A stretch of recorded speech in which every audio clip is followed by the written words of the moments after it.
Have you ever socialized with Donald Trump in the presence of females under the age of 18?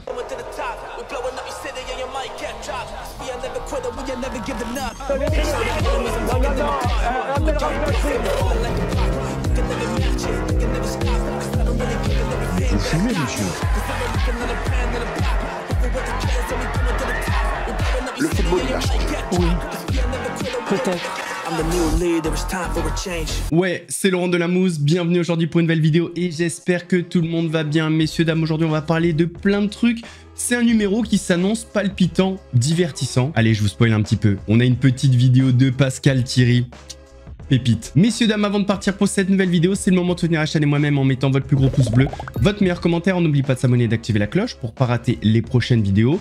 Si vous avez des points sur la chaîne et que vous voulez booster celle-ci, n'hésitez pas, c'est gratuit. Vous swipez l'espace des commentaires, vous verrez des points et vous pouvez les dépenser, c'est totalement gratuit et ça aide la visibilité de la vidéo. Donc si vous le faites, merci beaucoup. On n'oublie pas de s'abonner et d'activer la cloche pour pas rater les prochaines vidéos. On fait de même sur la chaîne principale, la chaîne Mousse, où hier je vous ai sorti une première partie sur Ramous. Le lien est en description. On me rejoint sur Instagram, sur TikTok, sur Twitch pour pas rater les lives du dimanche soir à 21h30. On va chercher à boire, manger, on se met à l'aise. Et moi, je m'occupe du reste. La situation à Gaza est toujours catastrophique, mais en France, on commence à ouvrir les yeux. On commence à prendre conscience réellement de ce qui se passe là-bas. C'est le cas notamment d'Éric de Villiers qui a tenu des propos très forts sur le plateau des grandes gueules d'RMC. Et pourtant, je suis pas souvent d'accord avec lui. Nous, on peut citer la rabbin Delphine Orwiller. Elle n'est pas israélienne. On peut citer Alain Finkielkraut. On peut citer Elie Barnavi, ancien ambassadeur d'Israël en France. On peut citer plus fondamentalement Ehud Olmert, ancien premier ministre israélien qui parle de crimes de guerre à Gaza. Il y a une famine de masse et on ne peut pas laisser faire ça. Car les Palestiniens, les 2 millions de Palestiniens sont menacés de mort, ne peuvent pas fuir. Ce qui est un cas inédit quand il y a une guerre. On se souvient en 40 de l'exode des Ardennes, par exemple, à travers la France.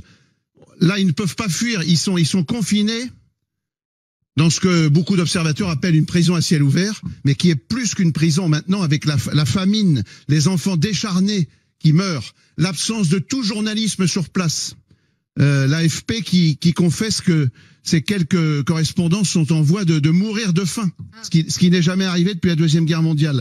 Alors, moi, je dirais simplement que ça n'est pas, par exemple, en bombardant l'église catholique de la Sainte Famille le 17 juillet, avec des morts, avec des blessés, là où il y avait 600 personnes dans l'enceinte de cette église, dont 55 handicapés. Ça n'est pas comme ça qu'on répondra au terrorisme islamique radical.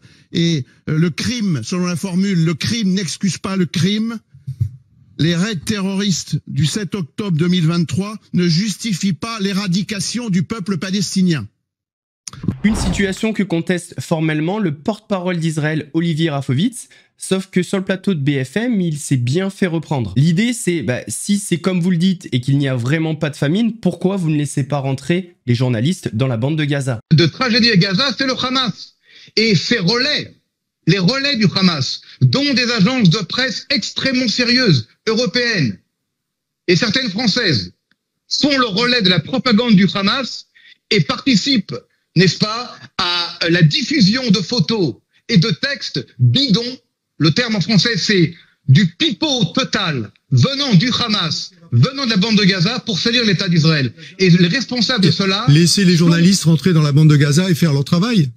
Alors là, vous me dites en fait que ce que je vous dis, c'est vrai, mais que parce que c'est la situation suivante, alors on va voir ça de nous-mêmes. Hier, monsieur, des dizaines de journalistes sont rentrés à Kerem Shalom. Ils ont vu les dizaines de milliers de tonnes entassées à Kerem Shalom. Ceci n'explique pas cela. Mais monsieur Rafovitch, il y a des journalistes qui ont pris des photos, qui sont rentrés et qui montrent, on a vu ces images, des enfants qui sont morts de faim. J'ai sous les yeux un chiffre communiqué il y a 1 heure à peine par le PAM, le Programme Alimentaire Mondial, qui dit qu'il y a 90 000 femmes et des enfants qui ont besoin d'un traitement d'urgence. Où est la nourriture? Qui la bloque? Qui la bloque? L'ONU la distribue pas.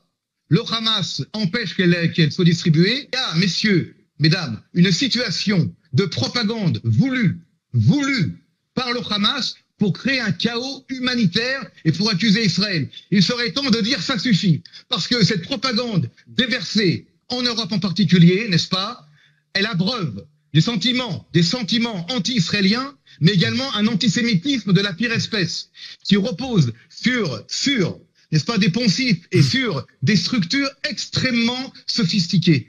Israël ne veut pas et ne fera pas en aucun cas quelque chose pour qu'il y ait une famine à Gaza. Il n'y a pas de famine à Gaza. Par contre, il y a une volonté du Hamas qu'il y ait un chaos humanitaire à Gaza. Ça, il faut le dire clair et net. Et toutes les photos qui sortent de Gaza aujourd'hui, qui sont distribuées par des journalistes, souvent d'agences de presse, malheureusement, je ne veux pas citer leurs noms pour ne pas créer ici de problématiques, mais j'ai les noms. Des agences de presse qui travaillent avec le Hamas. Thierry Arnaud, merci, merci. Des journalistes. Non, mais c'est important. Merci, ça suffit pas. Parce qu'à un moment donné, il faut dire, ça suffit. Accuser Israël tous les jours. Publier des photos mensongères tous les jours. Lancer un doigt accusateur vers Israël au lieu d'accuser le responsable, le Hamas. C'est le Hamas qui est responsable, ses alliés et ses suppôts qui sont malheureusement pas tous seulement dans la bande de Gaza. Merci Olivier Rafovitch. Un mot, Thierry Arnaud, sur ce que vient de dire à l'instant. On en a parlé la dernière fois, Rachida Dati est empêtrée dans des soucis judiciaires, notamment dans l'affaire Renault-Nissan. Des journalistes ont posé la question à François Bayrou. Bon, il n'a pas l'esprit collectif. Quand j'ai vu la séquence, j'ai cru reconnaître un petit tacle glissé un peu sournois. Madame Dati est mise en examen et renvoyée en procès. Pourquoi reste-t-elle au gouvernement? Vous lui poserez la question. Je vous rappelle que j'ai quitté le gouvernement de mon propre fait. Et vous comprendrez qu'il y avait de légères différences parce que j'ai été ministre de la Justice. Et que les événements de cette époque-là, j'avais jugé qu'il rendait impossible l'exercice de la mission de garde des Sceaux et de ministre de la Justice. Je ne l'ai jamais regretté. Bien que je vous rappelle qu'au bout de ce chemin, il y a eu une relaxe. Et j'ai trouvé qu'il y avait une certaine injustice dans tout ça. Mais le respect de l'institution judiciaire est évidemment très important. Et je maintiens que ce respect est pour nous tous un devoir d'État. Direction maintenant les États-Unis où des Américains ont décidé de construire un village réservé aux Blancs. J'avais déjà vu un reportage un petit peu dans le style, mais on était en Afrique du Sud. Bah là, ça se passe aux États-Unis, dans l'Arkansas, si je dis pas de bêtises. Ces Américains, tous blancs, sont en train de construire un village réservé aux Blancs. Un journaliste de la chaîne Sky News est allé à leur rencontre. What we've done here is establish a place where we have control over who our neighbors are, and that is just for the sake of preserving, you know, our culture. And that culture, effectively, we're saying this is a white culture, a whites-only place. White American culture. Yeah, not just white, but white American. Est-ce que c'est le retour de la ségrégation, demande le journaliste. Réponse. It's free association. So we're not trying to keep other people down. This is a small settlement in the middle of the Ozarks. But they are being kept out, even if... Well, I mean, you don't let everyone into your home. Les juifs et les homosexuels ne sont pas non plus acceptés. They can have their own communities, and they already do, and I think that's great for them. Pour vivre dans ce village ségrégationniste, il faut obligatoirement rejoindre leur club privé intitulé Retour à la Terre, qui, selon eux, leur permettrait en toute légalité de choisir qui s'installe chez eux.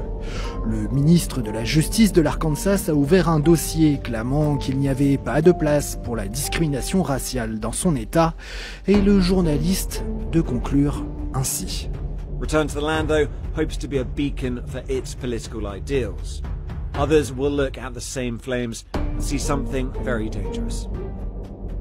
Francis Lalanne était l'invité de Jordan Deluxe et il lui a posé la question sur son amitié avec Dieudonné. D'ailleurs, pour ceux qui ne le savent pas, j'ai fait 2 vidéos sur Francis Lalanne sur la chaîne Mousse.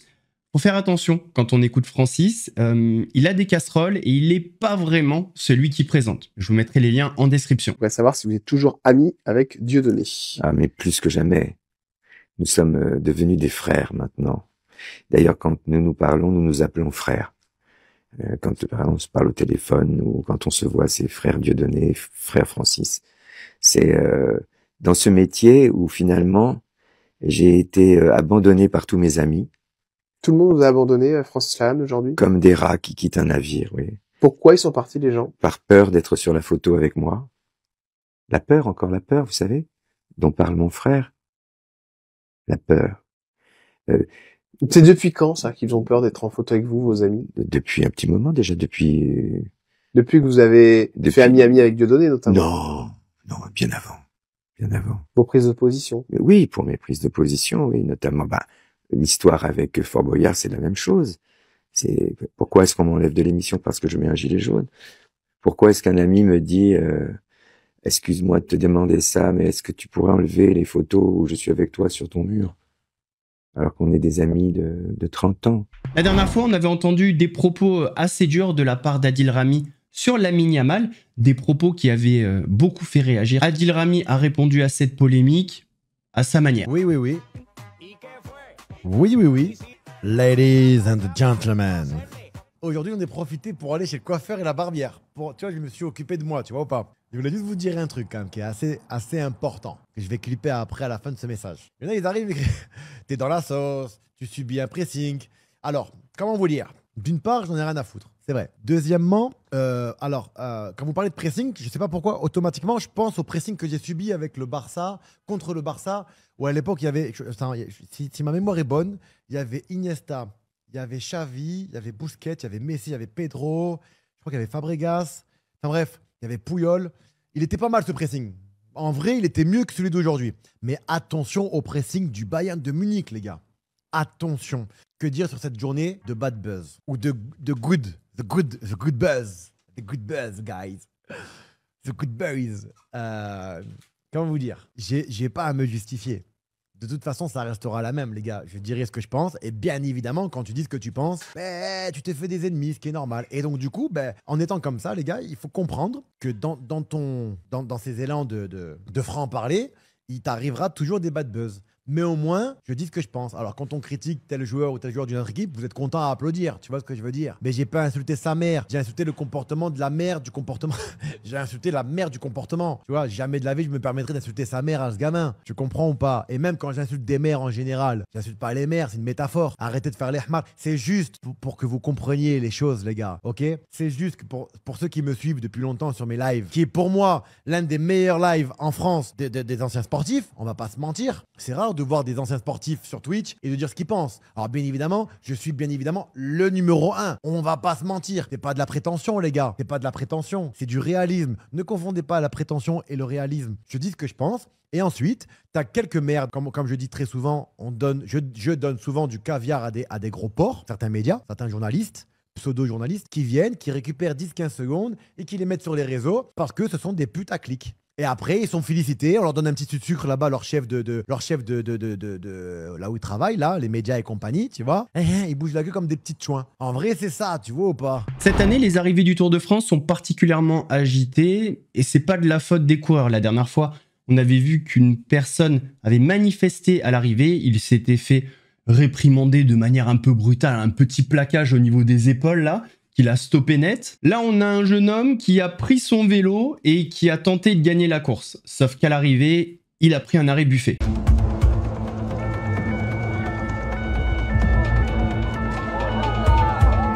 Le mec, c'est en train de charbonner à fond, il pense que c'est lui qui va passer l'un derrière le premier. Il sait pas qu'il y a un mec qui est juste derrière une barrière qui veut rester.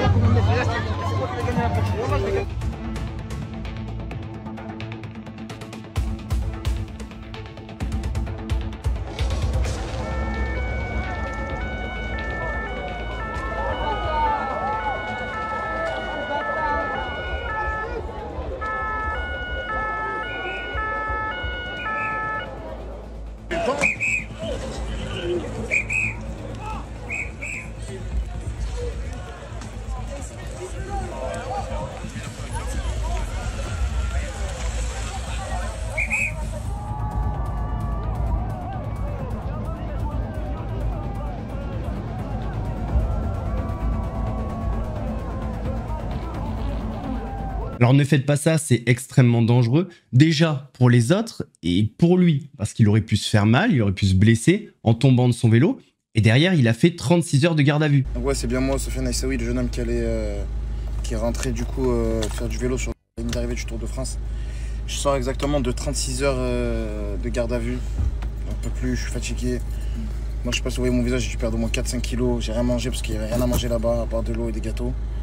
Je ne parlerai pas de ce qui m'arrive en garde à vue parce que c'est pas le moment d'en parler, mais sachez que je suis en bonne santé, en tout cas, je vais bien.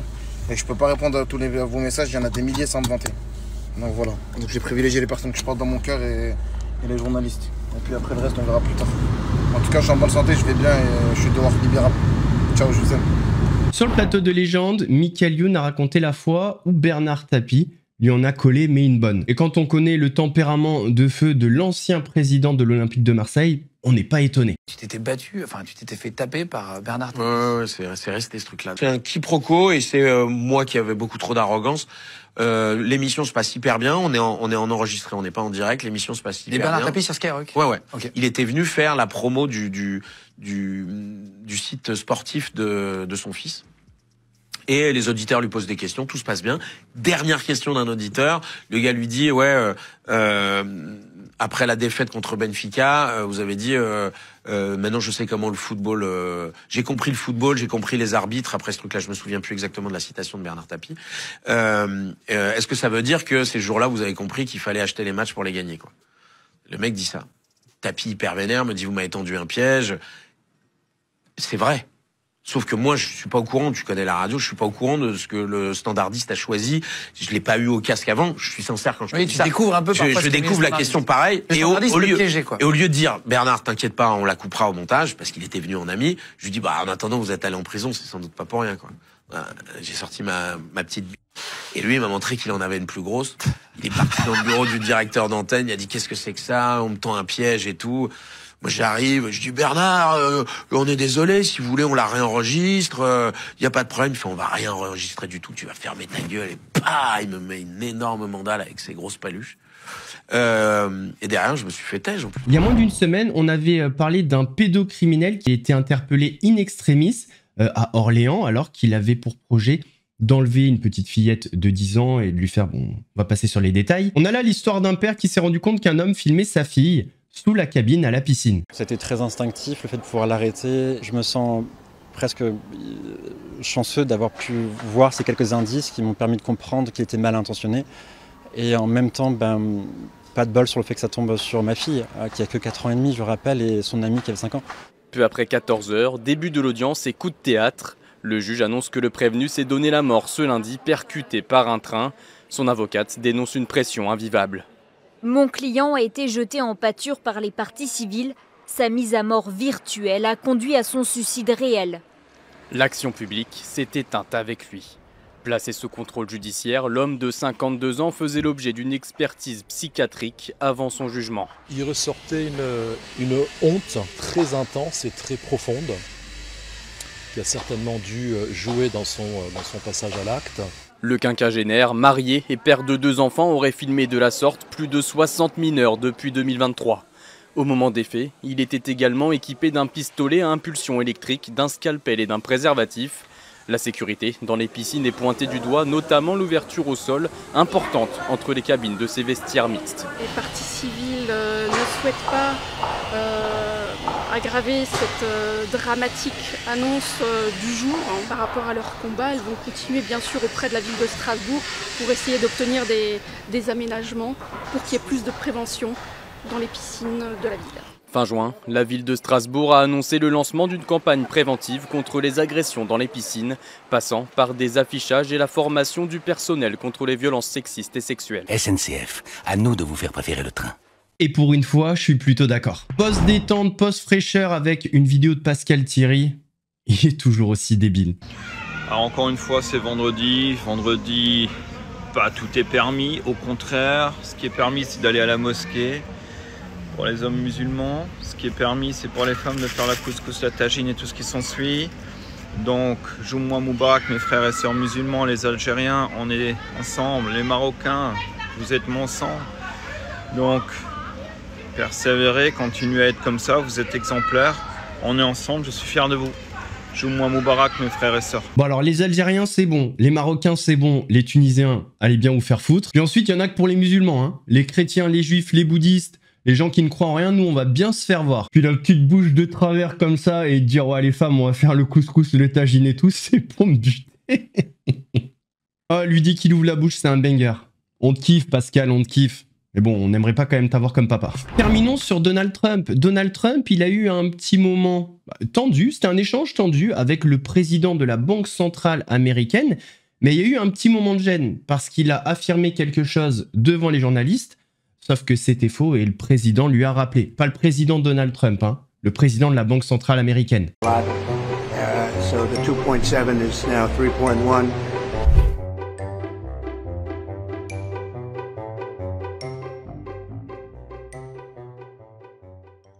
It looks like it's about 3.1 billion. It went up a little bit, or a lot. So the 2.7 is now 3.1. I'm not aware of that. Yeah, it just came out. Yeah, I haven't heard that from anybody at the Fed. Yeah, it just came out.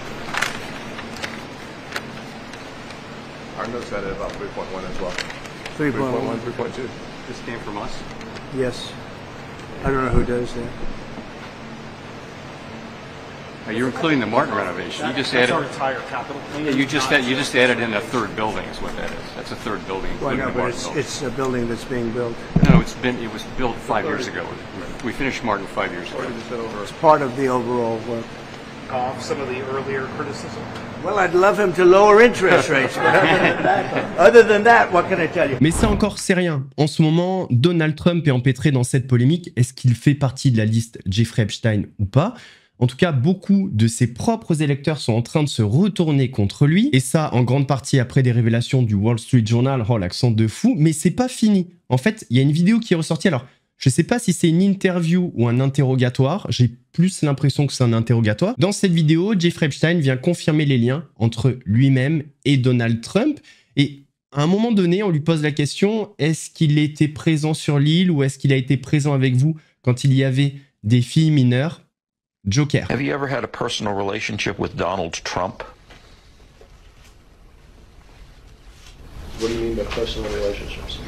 Have you socialized with him? Yes, sir. Yes? Yes, sir. Have you ever socialized with Donald Trump in the presence of females under the age of 18?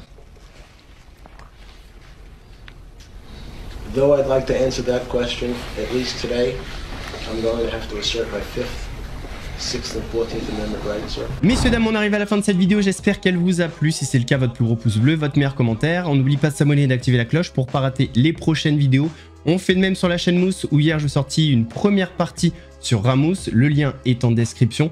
On me rejoint sur Instagram, sur TikTok, sur Twitch pour ne pas rater les lives du dimanche soir à 21h30. Nous, on se donne rendez-vous lundi pour une nouvelle vidéo. En attendant, prenez soin de vous. Laurent Delamousse vous salue. Ah ouais, et entre aujourd'hui et lundi, j'aurai un an de plus. Voilà. C'est pas cool de vieillir. Chienne de vie!